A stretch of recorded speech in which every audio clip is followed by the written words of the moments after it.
예, 방금 전에 소개받은 한국무역협회 국제무역연구원의 명진호라고 합니다.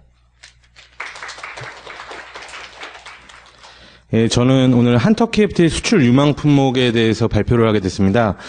유망 품목을 도출해가는 과정에서 그 FTA 협정 내용을 조금 설명하고 또 터키 시장에 대해서도 일부 설명하기 때문에 그 앞에서 발표하신 분과 뒤에서 발표하신 분과 약간 겹칠 수도 있습니다. 최대한 그 생략해서 하도록 하겠고요. 제가 발표를 만든 중에 좀 큰 실수를 해갖고 지금 발표 자료에 있는 44페이지가 지금 중복해서 나왔습니다. 그 부분은 제가 지금 화면을 통해서 수정을 했고요. 나중에 그 주최 측에서 그 참석하신 분들 리스트를 받아갖고요. 제가 다 그 새로 수정한 자료를 보내드리도록 하겠습니다. 예, 그럼 발표 시작하겠습니다. 예, 목차는 다음과 같고요. 예, 한터키 FTA 먼저 추진 현황과 관련해서 한터키 FTA가 어느 정도 가장 중요한 의미를 갖는 것 중에 하나가 한터키 FTA는 터키가 아시아 국가와 체결한 첫 번째 FTA라는 점입니다. 터키 같은 경우는 EU와 관세 동맹을 맺은 이후에 96년 이후에 EU가 FTA를 체결한 나라와 주로 FTA를 체결했습니다. 그래서 FTA 대상국을 보시면 아시겠지만 EU를 제외하고는 그렇게 특별히 제조업 강국이라고 할 수 있는 국가는 거의 없습니다. 예, 이런 측면에서 한터키 FTA가 먼저 체결된 건 상당히 의미가 있다고 생각할 수 있고요. 또 일본이나 중국 같이 우리 경쟁국이라고 할 수 있는데 한터키 FTA와 같이 그 일본 터키 FTA나 중국 터키 FTA가 뭐 공식적인 단계의 협상이 이루어지거나 그런 단계는 아닙니다. 실제 지금부터 검토 단계인 일본 같은 경우는 검토 단계에 있고 중국은 공식적인 논의가 되고 있지 않는데 이게 실제로 협상이 진행되고 발효까지 가기에는 뭐 기본적으로 상당 수년이 소요가 되고요. 그런 측면에서 우리나라가 한터키 FTA를 통해서 뭐 조금 더 유리한 환경에서 수출 무역을 할 수 있고 그 선점 효과라고 할 수 있는데 그거를 어느 정도 상당 기간 누릴 수 있을 것으로 보입니다. 예, 추진 현황은 다음과 같고요. 예, 상품 양호 내용 앞서 잘 설명해 주셨기 때문에 기본적으로 우리나라가 신흥시장과 했던 FTA들이 그 뭐 관세 예외 품목이 많다거나 아니면 협정의 그 개방 속도가 늦다거나 그런 특성에 비해서 한터키 FTA는 신흥시장과 관련된 FTA임에도 불구하고 상당히 그 개방 폭도 넓고 개방 속도도 빨라서 그런 측면에서 상당히 평가할 만하다고 생각합니다. 예, 뭐, 관세 철폐 관련해서 좀 체크 포인트라고 할 수 있는데요. 뭐, 그 일부 품목입니다. 그 7년 내 철폐되는 품목 중에서 일부는 7년 비선형으로 철폐되는데, 이 비선형 철폐라는 게 조금 발효 초기에 관세 인하 효과가 먼저 나타나는 측면이 있어서 그런 점을 좀 유념해서 보실 수 있고요. 물론, 그 승용차와 관련된 4개, 3번에만 관련된 겁니다. 그 다음에 한터키 FTA의 관세 인하 방식은 그 n분의 1 방식이 아니라 n 플러스 1분의 1 방식입니다. 이게 무슨 의미냐면 한미 FTA 같은 경우 많이 들어보셨겠지만 뭐 3년 철폐하면 관세 인하라는 게 3분의 1씩 철폐되는 겁니다. 근데 한 EU FTA나 한터키 FTA 같은 경우는 n 플러스 1분의 1, 즉 4분의 1씩 철폐되는 걸로 그 계산을 하시면 되고요. 그 관세가 인하되는 그 관세가 인하되는 시기도 중요한데 그 한 EU FTA 같은 경우 발효 일자를 기준으로 하고 있습니다. 2011년 7월 1일 발효되고 다음 관세 인하가 2012년 7월 1일에 나타나는데요. 한터키 FTA 같은 경우는 1월 1일 기준이기 때문에 5월 1일 날 한번 관세가 인하되고 곧 오는 14년 1월 1일에 또 관세가 또 인하됩니다. 그만큼 그 관세 인하 속도는 다른 FTA보다는 좀 더 빨리 나타날 수 있을 것 같습니다. 예, 원산지 기준과 관련해서는 뭐 제일 중요한 게 이제 송품장 등의 이제 상업 서류, 인도 증서라든가 뭐 그쪽에다가 간단한 문구를 표시하는 걸로 그 원산지 증명서를 대신하실 수 있고 특히 그 인증 수출자에 대한 부담이 없기 때문에 업계의 자율성은 좀 상당히 높을 것으로 보입니다. 그 다른 FTA와 비교를 해놨기 때문에 좀 참고하시면서 어떤 특징이 있는지를 좀 검토하시면 좋을 것 같습니다. 예, 한터키 FTA에서 그 터키란 경제를 이제 간단하게 짚어보면은 경제 규모는 뭐 이렇게 수치로 보면 감이 안 올 수도 있는데 우리나라의 3분의 2 정도입니다. 그다음에 1인당 소득 수준은 2분의 1 정도고요. 그 세계은행에서는 그 터키의 소득국으로 해서 상위 중소득국으로 분류를 하고 있습니다. 예, 그 경제 성장률과 관련해서는 뭐 여러 가지 기관에서 되게 많이 상당히 많이 그 경제 전망을 했는데요. 그 2010년과 11년에는 그 상당히 고성장을 했는데 12년 재정위기가 되면서 좀 그 경제 성장률이 좀 더 낮아졌습니다. 2013년에 회복세를 보이긴 하지만 4% 내외로 전망되고 있는데요. 다만 그 터키 같은 경우는 그동안 터키 경제가 빨리 성장하면서 부작용으로 일어났던 인플레이션이나 이런 측면이 있어갖고 터키 내부적으로는 4%대의 안정된 성장을 지속 유지하는 거를 더 높게 평가하고 있고 실제로 국제 신용평가 기관들도 그런 거에 대해서 되게 주목을 많이 하고 있습니다. 먼저 뒤에부터 보면은 최근에 2012년에 그 터키 경제와 가장 관련이 많이 된 EU가 재정위기로 상당히 위기를 겪었음에도 불구하고 터키 시장은 신용등급이 신용등급을 상향했습니다. 신용평가기관에서. 특히 평가한 측면을, 이유를 보면은, 터키 경제가 그동안 과열됐던 측면에서 조금 더 안정적이고 지속적인 성장을 할 수 있을 것 같다. 요렇게 평가를 했고요. 지금 향후 신용등급 평가도 긍정적이나 안정적으로 평가하고 있습니다. 예, 터키 시장, 내수시장이 아주 지금 되게 많이 크고 있어서 되게 중요한데요. 터키를 EU 중에 한 국가로 확대해서 보면은 독일에 의해서 2위 시장이고요. 인구 증가율은 계속 높습니다. 독일 같은 경우는 상당히 워낙 선진국들이다 보니까 저출산에 시달리는데 터키는 그런 염려는 없을 것 같고요. 특히 전체 인구의 60% 이상이 35세 이하입니다. 이거는 노동력으로서 상당히 풍부하다는 측면이면서 동시에 이들이 경제 성장과 함께 소득이 향상되면 향후에 상당히 구매력이 늘어날 것으로 평가할 수 있는 대목입니다. 네, 지정학적 중요성에 대해서는 상당히 여러 가지 평가가 되게 많죠. 유럽과 아시아를 연결하고 있고, EU와 관세 동맹을 맺어서 EU의 무관세 접근이 가능하고, 또 북아프리카와 중동, 유라시아를 연결하고 있고, 이슬람 문화권으로서 다양한 시장에 접근이 가능하다 이런 특성도 있고요. 그다음에 앞서 말씀드렸던 노동력이 풍부하고 최근에는 내수 시장까지 평가받고 있다. 그런 측면에서 글로벌 대기업들이 상당히 많이 투자를 하고 있습니다. 실제로 터키 정부에서도 이러한 측면들을 부각해서 상당히 외국인 투자를 많이 유치를 하고 있습니다. 이 외국인 투자가 중요한 이유는 우리나라의 그러니까 터키와 관련된 교육이 이 외국인 투자와 상당히 직접적으로 연관이 많이 돼 있기 때문입니다. 이건 좀 뒤에 가서 설명드리겠습니다. 이것도 참고로 유망시장으로 세계 주요 기관들이 터키를 주목하고 있다는 거. 그 다음에 지정학적으로 이슬람 회교죠. 그 다음에 흑해 지역에 지역과 관련된 경제협력기구에 상당히 많이 적극적으로 참여하고 있기 때문에 이러한 측면도 고려해 볼 만합니다. 예, 터키의 경제정책입니다. 중기 프로그램을 보셔도 아시겠지만, 과거와 같이, 실질 경제 성장률만 보면, 과거와 같이 8% 성장하겠다, 9% 성장하겠다, 이런 목표를 내세우고 있지는 않습니다. 본인들도 지금, 터키는 경상수지 적자를 좀 줄이고, 인플레이션 압력이 되게 컸었는데, 그걸 줄이는 등의 좀 더 안정적이고 건전한 성장을 하겠다, 이런 목표를 내세우고 있는 겁니다. 예, 수입 시장과 관련돼서는 거의 대부분이 EU와 교역입니다. 30%를 넘는 수준이고요. 하지만 EU에 집중되어 있던 터키 교역이 상당 부분 해소가 되고 다른 국가들의 교역 수입 시장 점유율이 늘어나고 있습니다. 특히 중국의 부상이 좀 눈여겨지고요. 한국 같은 경우는 2% 중반에서 잠시 정체되고 있지만 근본 한 터키 FTA 발효로 터키 수입 시장에서 점유율을 확대할 수 있을 것으로 보입니다. 예, 먼저 그러한 경제 성장과 터키 시장의 잠재력 그래서 좀 유망한 산업을 좀 눈여겨보면요. 먼저 자동차 산업을 들 수 있습니다. 자동차 산업을 눈여겨볼 수밖에 없는 이유는 세계에 있는 글로벌 기업들이 터키에 직접 진출하는 경우가 많기 때문입니다. 아까 말씀드렸던 내수 시장과 EU로의 시장 접근, 그다음에 싼 노동력, 그리고 지정학적 중요성, 이러한 측면들이 다 고려돼서 글로벌 기업들이 글로벌 자동차 기업들이 실제로 터키에 투자를 하고 있고요. 자동차가 투자를 하면 자동차 부품도 같이 오고요. 그거와 연관된 수출입도, 유발되게 됩니다. 예, 자동차 산업입니다. 특히, 우리나라 기업도 들어가 있고요. 현대자동차 같은 경우는 터키 현지에 진출해서 현재 터키의 완성차 수출의 9%를 차지하고 있는 것으로 나오고 있습니다.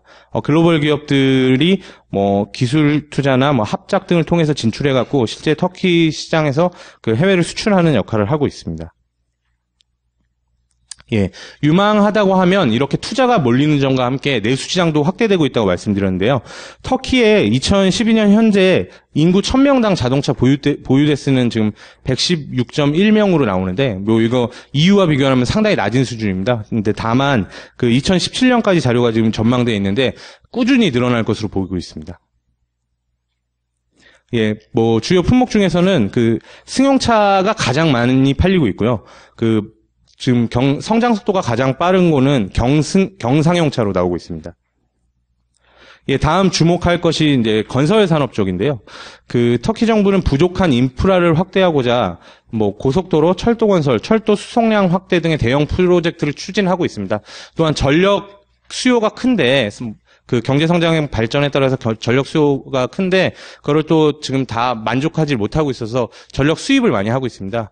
그래서 그 수입을 해소하기 위해서 대형 프로젝트가 많이 진행되고 있는데, 이런 대형 프로젝트에서 유발되는 건설 산업 역시 향후에 성장이 빨리 될 것으로 기대되고 있습니다. 실제로 보면 2012년 0.6%밖에 성장 못했던 건설산업 지표가 2013년 이후에는 6%, 적어도 5% 중후반 이상은 지금 성장할 것으로 예상되고 있습니다. 예, 실제로 우리나라도 터키의 건설과 인프라, 그다음에 교통과 관련된 현대 로템 같은 경우 지하철이나 이런 전동차를 만드는 회사인데, 요런 회사들이 터키 시장에 진짜 진출을 하고 있습니다. 예, 뭐 뒤에는 교통 인프라 프로젝트 최근에 진행되고 있는 걸 좀 정리를 해 놓은 거고요. 네, 교통 분야 투자 예산이 어떻게 늘어나고 있다는 거, 그다음에 에너지 분야 투자 예산이 어떻게 늘어나고 있다는 거 좀 주목해서 보셨으면 좋겠습니다. 예, 다음은 한터키 교역 및 투자 현황입니다. 예, 아시다시피 한터키 교역은 2010년과 11년 보시면 수출이 정말 많이 빠르게 늘었습니다. 물론 교역 규모가 큰 것은 아닌데 연평균으로 보면 2008년과 2009년, 그다음 2012년에 좀 부침이 있었지만 연평균 7% 이상 성장해왔던 것으로 나오고 있고요. 수익 같은 경우는 23%, 성장률이 훨씬 증가율이 수출보다는 훨씬 높습니다. 물론 수출 증가율보다 수입 증가율이 높긴 하지만 워낙 규모의 차이가 보이고 있어서 연간 한 33억 달러 정도의 무역수지 흑자를 보고 있습니다. 예, 교역 및 투자형에서 이제 품목별 현황입니다. 뭐 수출 같은 경우는 자동차 합성 수지, 자동차 부품 많이 팔고 있고요. 그다음에 아까 건설 산업이 유명하다 그랬는데 건설 광산 기계 같은 경우도 상당히 많이 나가고 있습니다. 수익과 관련해서는 먼저 석유 제품이 나옵니다. 뭐 석유 제품에 다양한 품목들이 포함되어 있는데 우리나라에서 주로 들어오는 것은 액화 석유가스, LPG이죠. 그거하고 이제 나프타가 많이 들어오고 있습니다. 액화 석유가스 같은 경우는 국내 전체 도입량의 3분의 1이 터키에서 오고 있습니다. 약 관세가 한 5% 정도로 되는데 요 5% 관세가 FTA 발효 즉시 철폐돼서 뭐 정부 자료를 인용하면 우리나라 에너지 가격 안정에도 상당히 기여할 것으로 보고 있습니다. 그 다음에 의류와 가방과 같은 소비재 품목도 보이고요. 자동차 부품이 제2위 품목이라는 건 좀 흥미로운데 이것 역시 아까 말씀드렸다시피 자동차나 자동차 부품 관련 현지 투자가 많기 때문에 그거와 연관해서 유발된 것으로 보입니다. 예, 교육 비중은 사실 교육 규모가 크지 않기 때문에 실제로 차지하는 비중은 그렇게 높지 않습니다. 예, 다음은 투자 현황인데요. 지금 전체적으로 뭐 투자 규모가 12억 달러 수준이라서 뭐 그렇게 큰 건 아닌데, 주목하실 거는 2010년도에 약간 낮았지만 2011년과 12년에도 투자액이 상당히 많습니다. 2011년에는 자동차나 화학 관련해서 투자가 많았고요. 2012년에는 건설 분야 투자가 많았습니다. 전체적으로 분야별로 보면 제조업 분야의 투자가 대부분을 주를 이루고 있고요. 그다음에 건설업이 지금 플랜트를 중심으로 해서 투자가 좀 늘어나고 있습니다. 그리고 최근에 뭐 뉴스에 따르면은 CJ나 GS가 홈쇼핑에 진출한다거나 뭐 SK 플래닛이 그 11번가와 같은 오픈마켓을 터키에도 열어갖고 그런 서비스업으로 투자 분야가 다양해지고 있다고 합니다. 이 제조업 투자가 많은 걸 좀 주목해 볼 필요가 있는데요. 그 이유는 이 제조업 투자와 우리나라의 대터키 수출과 직접적으로 연관이 있기 때문입니다. 다음은 그 터키 현지 진출 기업과 그 수출인데요. 보시면 아시겠지만 그 자동차나 자동차 부품 그 외에 관련 제조업 투자가 상당히 많습니다. 이에 따라서 실제 우리나라가 터키와 교역하는 터키로 수출하는 품목 구성이 그 터키가 전 세계로부터 수입하는 품목 구성과는 조금 다릅니다. 뭐 보시면 아시겠지만 터키의 대세계 수입 가공 단계별로 좀 분개를 해보면 수송기가 한 11% 정도인데 우리나라 같은 경우는 그 거의 30% 가까이 나오고 있지 않습니까? 이거는 그 실제로 터키에 수출하는 품목들이 그 터키에 우리나라 기업들이 진출하고 투자하는 것과 연관이 있다는 뭐 반증이기도 합니다. 실제로 자본재 비중도 그 대세계 수입보다는 우리나라에 수입하는 비중이 높고요. 이게 한터키 FTA 기대 효과와 그 실제로 기대하는 바 중에 하나인데 실제 우리나라가 지금 수출하고 있는 대터키 수출이 그 터키 현지 투자와 직접적으로 관련되어 있지만 이제 한터키 FTA 발효를 계기로 해서 터키 현지에 진출해 있는 우리나라 기업들은 우리나라에서 부품 소재를 조달할 경우에 관세 수입을 즉시 볼 수 있고요. 기업의 이익과 직결되니까 혜택을 볼 수 있을 테고요.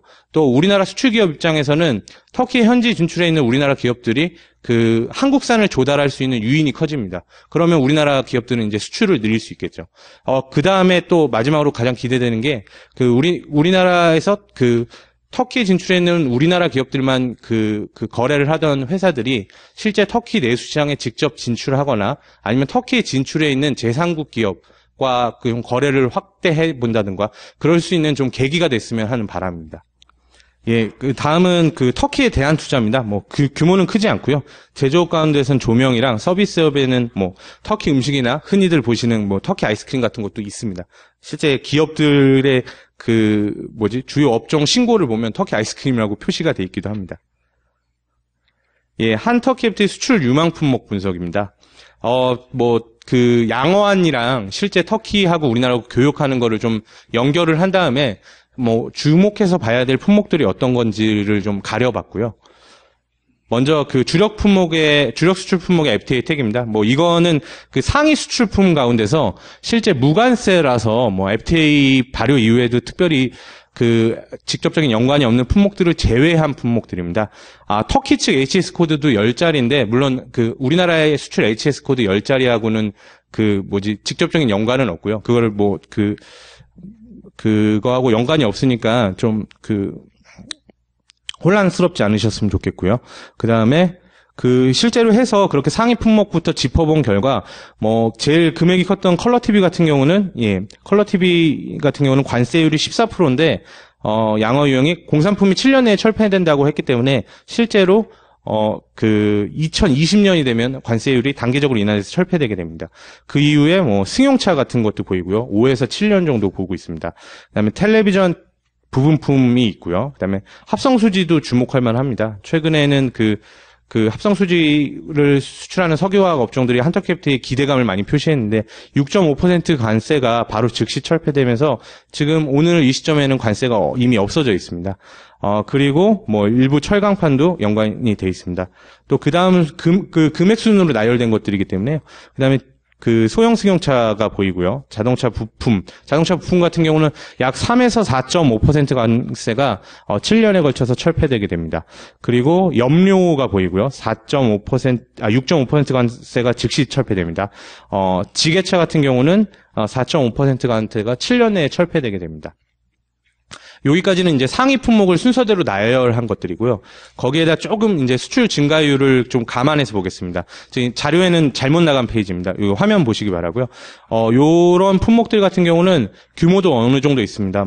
수천만 달러 이상 우리나라에 수출되는 품목들이고, 그 다음에 증가율도 보시면 아시겠지만, 일부 품목들 같은 경우는 한 자릿수 증가율을 보이긴 하지만, 최근에 지속해서 수출이 두 자릿수, 큰 캐는 거의 많게는 한 수십 프로 이상 늘어나고 있는 품목들입니다. 여기에 관세 철폐가 더해지면 추가적인 수출을 확대할 수 있을 것으로 보입니다. 뭐 승용차하고 강판, 합성 수지, 그다음에 또 섬유 관련 제품에는 그 섬유사 같은 것들이 보이고요. 기계 중에 공기조절기 부품 같은 것도 보입니다. 예, 그다음에 타이어 같은 경우는 수출 증가율은 높진 않은데 그 관세율 4.5%가 3년 내에 비교적 빨리 철폐되기 때문에 한번 그 고려해 볼 만할 것 같습니다. 그리고 섬유사와 그다음에 석유 제품 가운데는 윤활유가 좀 주목됩니다. 3.7% 관세가 즉시 철폐됩니다.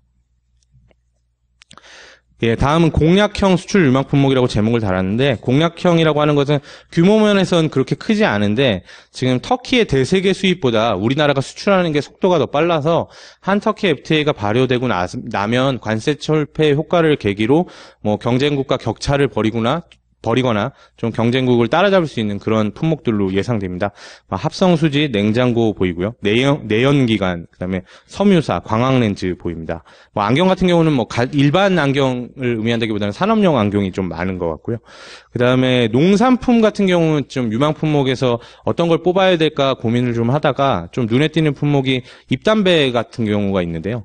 이건 그 관세가 10년에 걸쳐서 철폐돼서 사실 관세 효과가 빨리 나타나지는 않을 것 같은데 관세율이 25%로 높습니다. 뭐 1년당 그 2.5%씩 철폐되는 거니까 뭐 상당히 FTA 효과는 클 것으로 보입니다. 예, 지금 인쇄된 페이지는 아닌데요. 지금 이미 그 FTA 무역종합지원센터에서 운영하고 있는 그 사이트에서 터키를 입력하시고 지금 수출하고 있는 품목의 HS 6단위 정도만 입력해 보시면 실제 어떤 품목들이 몇 년에 몇 프로 관세를 적용받으면서 어떤 원산지 기준을 갖고 그 수출을 할 수 있구나라는 걸 확인하실 수 있습니다. 쉽게 확인하실 수 있으니까 홈페이지에서 한번 활용해 보시기 바랍니다. 예, 뭐 다음은 결론입니다. 뭐 말씀드렸다시피 터키는 내수 시장의 잠재력이나 뭐 신흥 시장으로서의 그 잠재력이나 그다음에 투자국으로서의 입지 그리고 경쟁국에 앞서 한터키 FTA를 체결한 점을 복합적으로 고려할 때 상당히 지금의 경제적 효과보다 앞으로 향후의 경제적 효과가 더 기대되는 FTA를 할 수 있습니다. 뭐 아까 전에 드렸던 말씀 것처럼 그 현지 진출 기업은 우리나라에서 그 부품 소재를 조달하면 관세 혜택을 통해서 비용 절감 기대되고요. 우리나라 수출 기업들도 FTA 이점 살려서 그 터키 현지 진출 기업뿐만 아니라 제3국 기업으로 좀 그 거래를 좀 늘려보는 계기가 됐으면 좋겠고요. 방금 전에 설명드렸던 수출 유망 품목들을 좀 보기 편하게 정리를 해봤습니다. 참고하시길 바랍니다. 예, 그리고 교통 인프라나 자동차 관련된 산업 주목하실 필요 있고요. 그다음에 뭐 향후에도 서비스 투자 협상 개시되는데 이제 서비스 투자 협상이 어떻게 개시되는지 뭐 좀 조망해서 봤으면 좋겠습니다. 실제 우리나라 기업들이 현지에 투자가 많이 늘어나고 있기 때문에 주목해 볼 필요가 있고요. 끝으로 이게 마지막에 그림 하나 넣어봤습니다. 이게 터키 항공을 타고 우리나라가 그 유럽으로 갈 때 비행편 중에 하나인데 이 비행편을 제가 넣은 이유가 뭐냐면 상당히 인기가 많습니다. 이유가 인천공항에서 밤 11시 50분에 출발합니다. 그리고 다음날 아침이면 터키나 아니면 유럽 현지에 도착해 있어서 시간을 좀 줄일 수 있어서 상당히 주목을 많이 받습니다. 물론 터키나 유럽으로 가는 비행편은 상당히 많은데요. 여기 우리 업계분들도 한터키 FTA가 우리 업계분들에게 이런 그 좋은 비행편처럼 뭐 수출 확대나 거래를 늘리는데 많은 도움이 되셨으면 해갖고 한번 넣어봤습니다. 이상으로 제 발표를 마치겠습니다. 감사합니다.